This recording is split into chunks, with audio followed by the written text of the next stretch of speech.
And what is next? Listen, there are so many well-intentioned programs around board diversity, but we know that the problem continues to persist. And so we have an expert lineup of panelists to dive into this topic that is extremely timely. All of the panel topics have been timely, haven't they today? Yes? Look, I grew up in the church. Y'all got to call and respond. Yes? Okay. My dad's a pastor. So I would love to introduce our panelists, Michelle Campbell, who is the CEO of Diverse Talent, Andrew Davis, who is the Executive Vice President and Global Chief People Experience Officer at Sony Music Entertainment, Dr. L.T. Frederick, Senior Director and Leader of Corporate Functions, People Business Partners at Cisco, and Ms. Deborah Lee, co-founder and partner of Monarchs Collective and Chairman Emeritus of BET Networks. And this will be moderated by the wonderful Cece Kurzman, who is an amazing, as we all know, esteemed board director. Thank you, and thank you to Alfonso and Richelieu and everybody at the Global Black Economic Forum. It's an honor to be here in this room, and it's been a very emotional day for a lot of reasons, but very heartened to be in a room where I know the change is going to happen and the change can be made. And that's what we're here to talk about today, how all of us together can make this happen, right? We have the power to do this. You know, I was thinking, we were talking just before we came on and tried to reframe the conversations given what's happening in the day. And this issue of representation keeps coming up, and how we show up and how we're represented. And when it comes to boards, you know, we're very, very focused on getting in the room, having a seat at the table, being one of the few who can make decisions and has that power. Where we're less focused, though, is how we're showing up in that room. And are we bringing our full selves into that room? Our full selves as women, as people of color?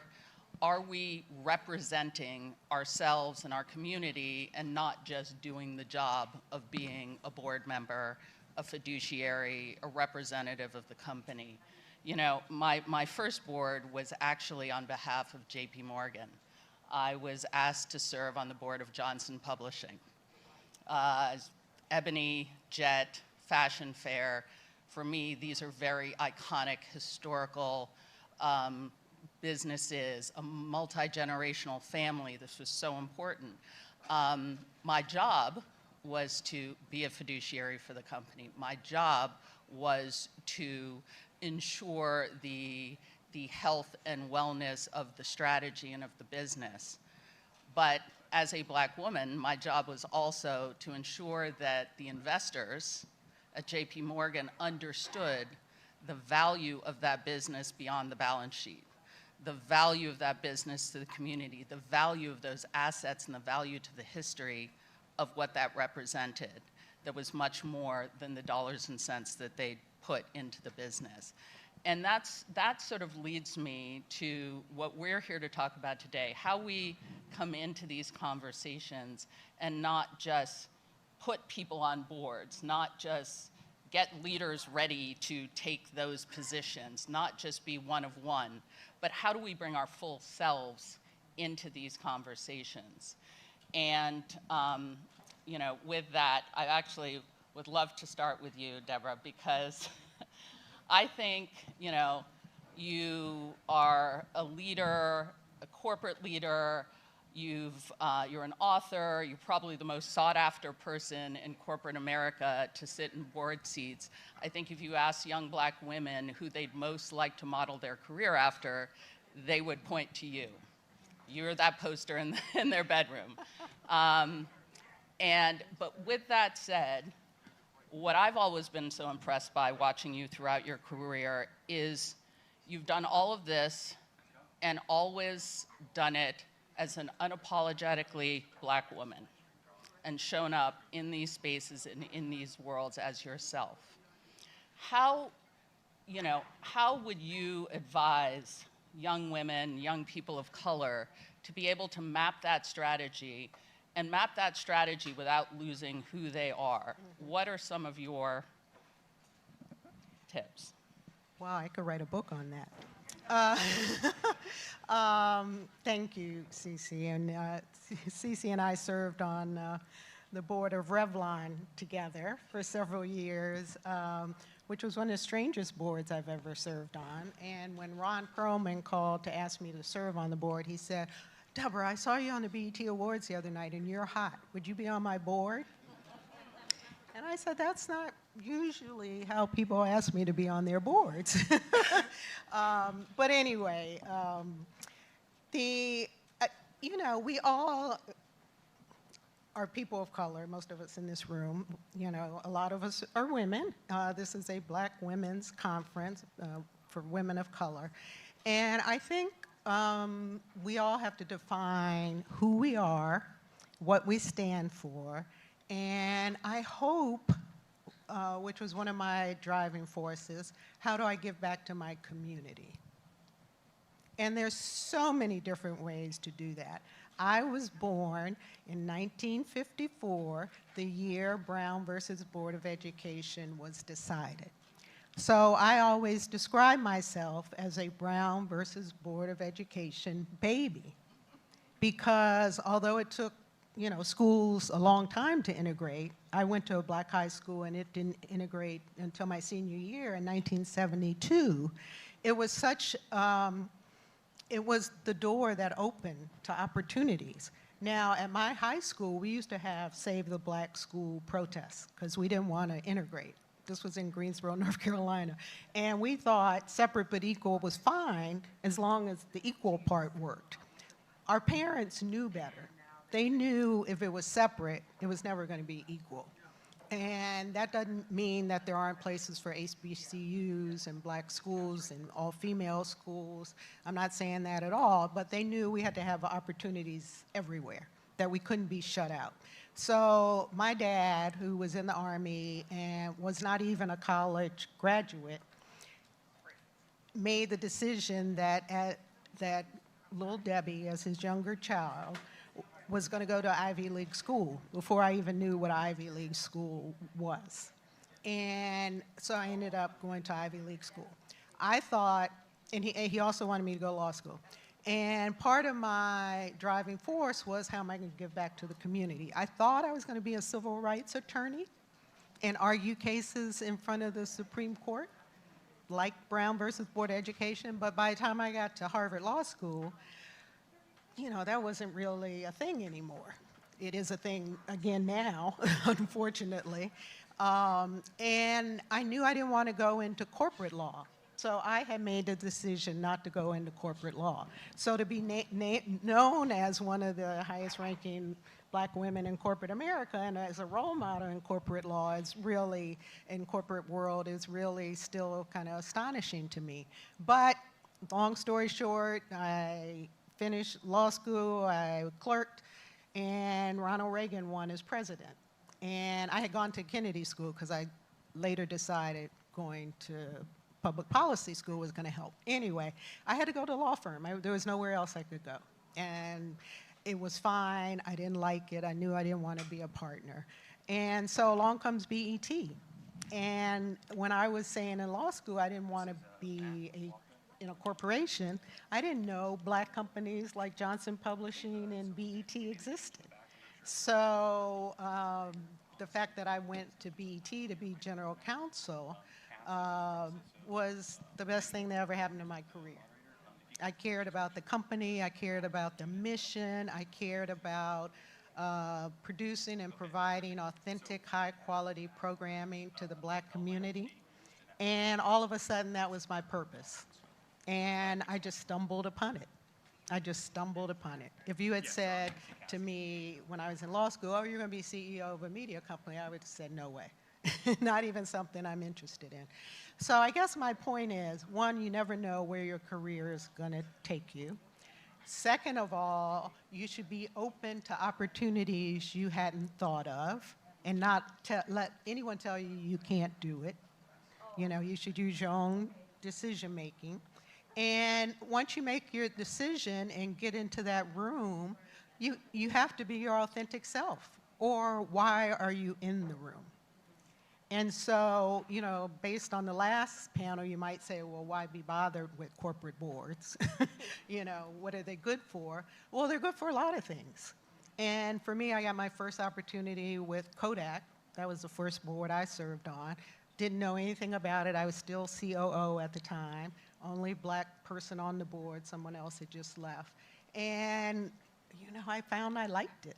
I liked learning about other companies. I liked learning about other industry. I liked getting other black people on the board behind me. So I was always on nominating and governance, and there were other things that I took a particular interest in. It wasn't all black issues. I cared about the profit and balance sheet and, you know, how much film they sell. But it was something I hadn't anticipated. But once I got in the room, I enjoyed it. Then, and I know we're going to talk about this later, I met other people on the board who recommended me for other boards. Once you're on your first board, other boards come calling. And again, you have to make your own personal decision. Is this something I'm interested in? Is this worth my while? And when you get in the room, make them know you're in the room. And it can be very fulfilling. Now, the other part of serving on boards is you can create wealth. And we don't talk about that enough. But after I saw that policeman have his knee on George Floyd's neck for 9 minutes and treat him like he wasn't even human, I mean, I can't get that picture out of my mind, and it was so depressing that I thought, only way we're ever going to solve this problem is to create more black wealth. So I started a company called Monarchs Collective, which is designed to get more black people and more women on corporate boards, because you can make a good living for your family and create a lot of wealth. Because in our community, a lot of people don't even know that on a corporate board, a public board especially, and even private boards, you get paid a lot of money, and it's not a full-time job, and they give you stock. And if you save that stock, before you know it, you're worth a lot of money, right? And you're in the room with other people that you get to know personally, and you get other opportunities. But that's the reason I started Monarchs, because I said we have to focus more, and I know that's what this whole conference is about, so that's a wonderful thing, but we have to talk about black wealth, and that's still a hard thing in our community. It's still a hard thing. So anyway, that's why I've done corporate work. When I stepped down from BET, it was even more important because I wanted to stay active, and right now I'm still on 4 corporate boards. Amazing, amazing. Yeah. Well done.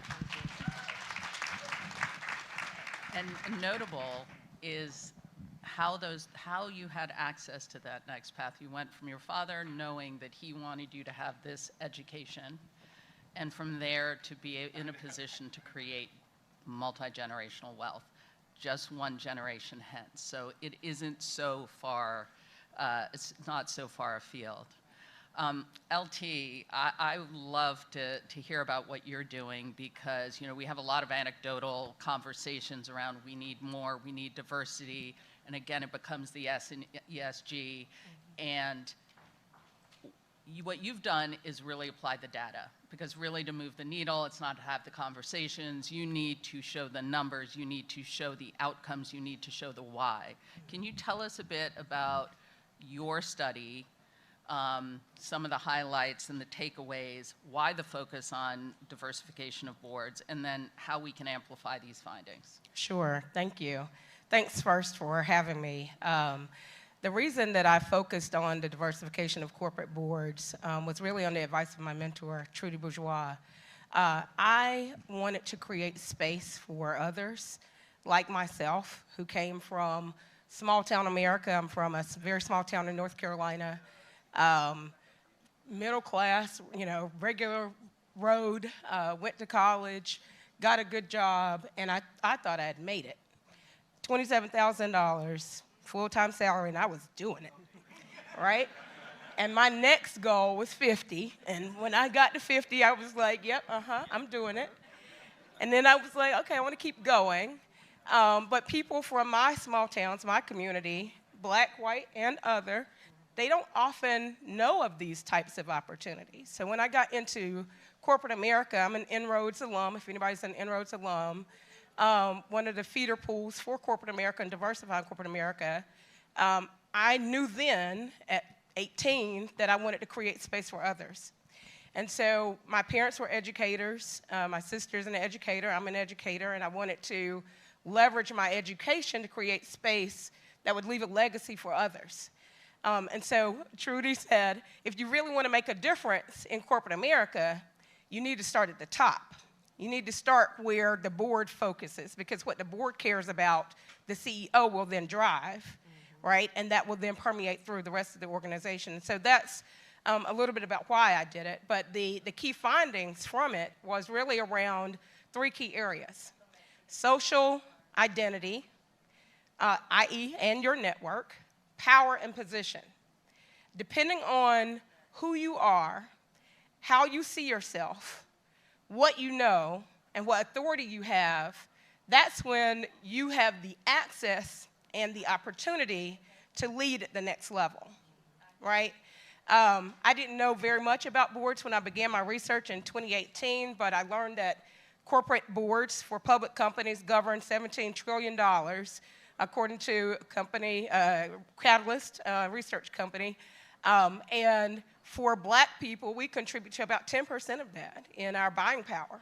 But we're not represented in that when it comes to what decisions are made about what services you consume, what products you are able to use, what jobs we have, right? And so if we have the opportunity to get into those seats, then we can bring our care-abouts, we can bring our voices, we can bring our authentic selves and create space where we can thrive, where our communities can thrive, and where others can come along. So that was my focus. Thank you. Thank you. Andrew, Sony Music, I came up there. It holds a special place in my heart. But as a veteran of the music industry, I'm often thrown by the fact that of all the industries, so much of the revenue is driven by people of color. So much of the culture is coming from people of color. Why isn't there more representation throughout the corporations? And I know you have a hand in where this is going to go, and what do you hope to change in this industry? Well, I think the representation problem is across multiple industries, right? That's why we're here. That's why we're having these conversations. And I don't necessarily know if it's as nuanced in the music industry as it is in others. It could be. And I've worked in 3 or 4 others myself. But I think one of the big challenges we have is that, and we've said it right up front, representation. We don't even see it at the very top. So how do you think it's going to even translate below that? So we have a problem with that first. So I think what we're trying to do, and what I've been impressed with our leadership in our company, is that we're focusing first on changing the representation at top. So we have a very diverse senior leadership team in terms of the C-suite.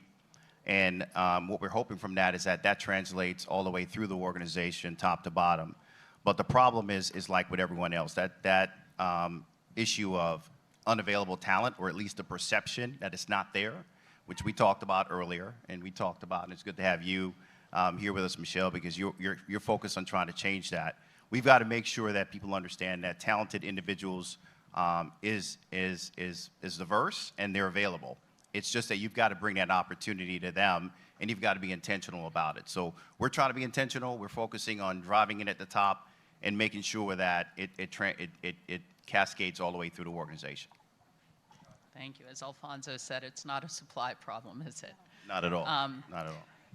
And you can help us understand something. So historically, boards were made up of CEOs, CFOs, retirees. What does the landscape look like today? Is that changing? And how does that impact us? How can we include more of us in that conversation? Because inherently, that story excludes us, right? You know, if I think about the history, I'm going to turn this on. If I think about the history of everything we've been talking about today, It really lies down to the fact that the conversations have been had. The conversations have been had. And now it's about gaining access to the opportunities that are there, because they're there.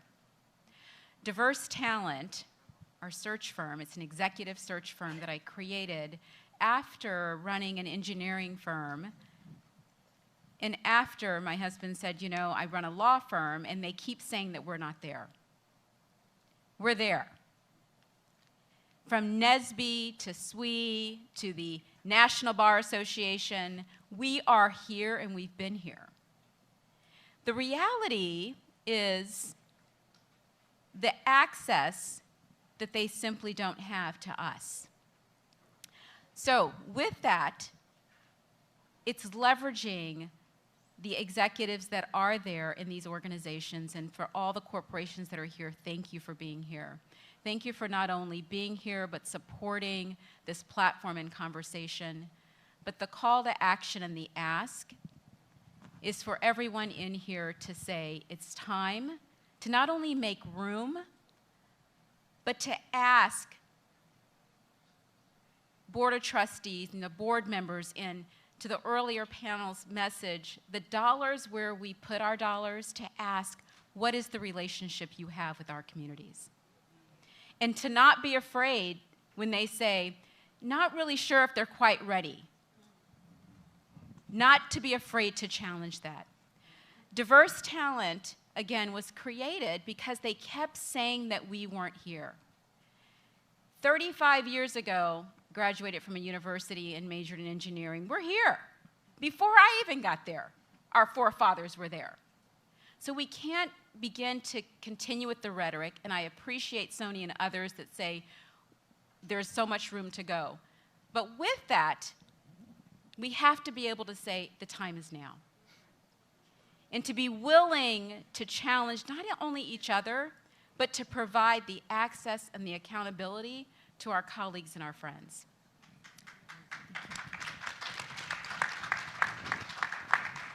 Thank you, Michelle, because that was a great call to action. We're in a very special room right now where everybody in here can actually move the needle and make a difference.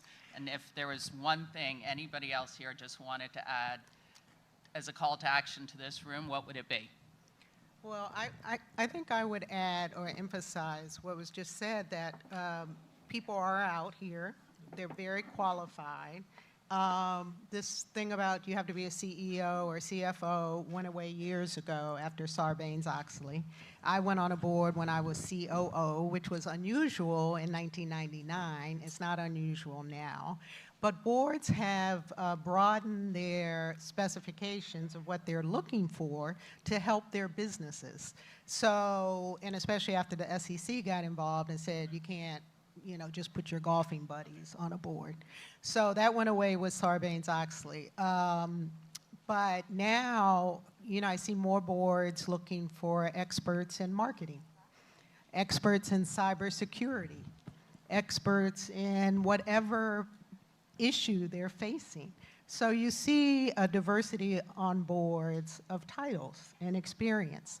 So I think one of the things as you know, board directors or head of nominating and governance committees, you have to try to meld those other new areas with Black folks and women and Hispanic folks. And you know, groups are looking at it. It's not just Black anymore, it's Hispanic, it's LGBTQ. The first time I heard a search firm say they were looking for LGBTQ board members, maybe 5 years ago, I was blown away. I was like, oh, that's a thing now? Yeah, okay, great. And the same with Asians. So the companies that care really are doing the right thing. But I don't want us to think that they're just looking for us. They're not. And we have to make them. Thank you. And thank you to all of you. This is fantastic. Make the change.